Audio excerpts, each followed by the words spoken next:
Après la découverte de 9 cas de polio, virus sauvage dans le pays en octobre 2013, le Cameroun est le seul pays d'Afrique encore sur la liste noire en ce qui concerne la poliomyélite. Les campagnes de vaccination incessantes lancées en 2014 n'ont pas permis jusqu'ici d'atteindre tous les enfants de 0 à 5 ans ciblés par le ministère de la Santé.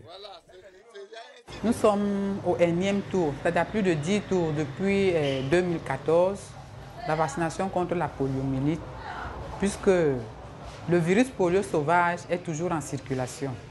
Et cette multiplicité a pour but, c'est-à-dire de renforcer l'immunité des enfants cibles, c'est-à-dire les enfants de 0 à 59 mois. Et vous savez, bon, nous sommes c'est-à-dire un pays où il y a trop de migration. Bon, avec le problème que vous connaissez, c'est-à-dire les réfugiés qui entrent et ressortent. Bon, nous avons nos pays voisins qui ont aussi ce problème de polio. C'est pour ça qu'on multiplie les tours de vaccination. Déjà en 2015, nous sommes à notre deuxième tour. Selon l'UNICEF, le Cameroun constituera un danger pour les autres pays de la sous-région si le virus de la polio continue à circuler dans le pays. La région du littoral semble la moins pénétrée par les vaccinateurs lors des 10 tours effectués en 2014. Près de 630 000 enfants de 0 à 5 ans sont concernés par la prochaine campagne de vaccination, prévue du 27 février au 1er mars 2015 dans la région du littoral.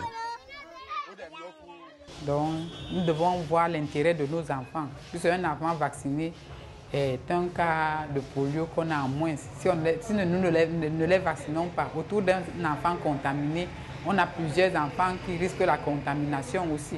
Donc c'est pour cela que le cabinet Sainte-Rosa exhorte toutes les mamans, pourquoi pas toutes les familles, à laisser leurs portes ouvertes aux équipes de vaccination qui vont passer durant ces 3 jours.